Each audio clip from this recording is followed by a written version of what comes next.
Welcome back to another episode of Sound Pals Go to the Movies. Today I'll be reviewing the movie Love Hurts. So just a fair warning, there's going to be spoilers up ahead, so you've been warned. A realtor is pulled back into the life he left behind after his former partner in crime resurfaces with an ominous message. With his criminal lord brother also on his trail, he must confront his past and the history he never fully buried. So let's begin with my first pro. Okay, so I gotta say, it was great to see Sean Astin playing Cliff and Ke Huy Quan playing Marvin reunite since the Goonies. That hug they had on screen felt like it really meant something to them, or it can just be my nostalgia glasses that I've been wearing. Nonetheless, it was great to see them on the big screen together again, even if Cliff, played by Sean, had to be taken out the way he did. Next pro, the action scenes were really great. I felt like a John Wick action movie sequence vibe, but I think it was actually Ke Huy Quan who might have had a say in the fight scenes himself, since he has been working behind the scenes doing that for quite a while. So why not show us once again on screen what he can do, since the last time we saw it was in the film Everything Everywhere All at Once. And now moving on to my cons. First, we have the plot, which is really not a strong one per se. It's basically the story of a hitman who works for his brother, who is tasked on killing the female accountant who he is in love with. But at the last second, he lets her live by having her run away and hide and never come back. But here is where I was unclear. Did he also run away from his brother's gang, or did his brother just let him walk away? Because it felt like he didn't run away far enough, but lived in the same town where his brother's business was. And his new life was a realtor, which technically has his face all over town. So in my mind, it was like they knew where he was all the time, but just didn't want to bother him. But if it turns out that he actually did run away, he wasn't really hiding that well. The only reason I came up with how they didn't recognize him from the ads was that he shaved off his mustache, just how Rose, the accountant, mentioned his glasses similar to Clark Kent. And that was a little hint as how they didn't recognize him. If that was not the case, then they totally dropped the ball on that fact. Okay, why did Rose come back and force Marvin to leave his new life that was, by the way, going great for him? He was doing great in his job. He had people working under him. He had a nice business, nice house, and everything was coming up Millhouse for him. But Rose had to come in and say, hey, if you love me, you will give up everything and fight alongside with me and kill your brother. Oh, and yeah, we're going to have Cliff be killed, even though he had nothing to do with this fight. Like really, and even Marvin at the end said, love hurts, but it's all worth it at the end, or something like that, which had me like, really? Cliff died. Next con, the other characters tried to somehow work in the love essence into the film. Like Raven, he fell in love with Marvin's assistant, and Otis got back with his girlfriend with the advice from King. At the end, King and Otis were just lying on the ground, bleeding right after the fight from Raven, and that's when Otis gets a text saying that his girlfriend forgives him. Like, bro, really, get some help, clean yourself up and stop bleeding before you do anything else. Like, that didn't make any sense. Next con, all the action fights and not much blood or injuries occurred. So we see Marvin fight Raven, but then Raven, from all his hits, doesn't have any bruises or injuries or is even bleeding. Same goes for King and Otis when they fight Marvin, except at the end, they do get cut up by Raven. For the fights like these, I would expect some open cuts on the forehead, some bruises, some hands being bloody or blood coming out of their mouths. The only person that actually bled was Kip with his injuries, mostly because of teeth, and also Marvin. He had some bruising up and his hand was cut up, so he had to bandage it. The other person who really got a bad end was Cliff. He got killed off with a bubble straw, which was really graphic and tragic, but other than those, just a bunch of stuff got broken and property damage everywhere. So my grade for this film is going to be a 4.5 out of 10. I mean, it would have been better if it was released during the actual Valentine's Day, but it got released before. Since the whole theme in the film is Valentine's Day, I would have given it a 5.5 if it was released on Valentine's Day. Also, the script and the plot felt really short for me, with the internal monologue starting with Marvin and halfway through the film, it transitioned to Rose. Like really, what happened there? The length of the film was okay, coming in at an hour and a half, but having Cliff die, and low-key, they did him wrong. I honestly felt that the idea from this film came when two friends were drinking after one of them had a breakup with his girlfriend, and they came up with a script while watching Everything Everywhere All at Once and pretty much combined all their ideas into one draft and rode with it. But I gotta say, the action scenes were better and they seemed like they had some thought into it and they were planned out. So that does it for this review of Love Hurts. Please join us next time where we're going to review The Monkey. The coroner said it was an accident,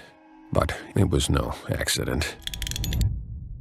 It was a monkey. Please like, comment, and subscribe. You can find our social media links below. And like always, keep watching movies.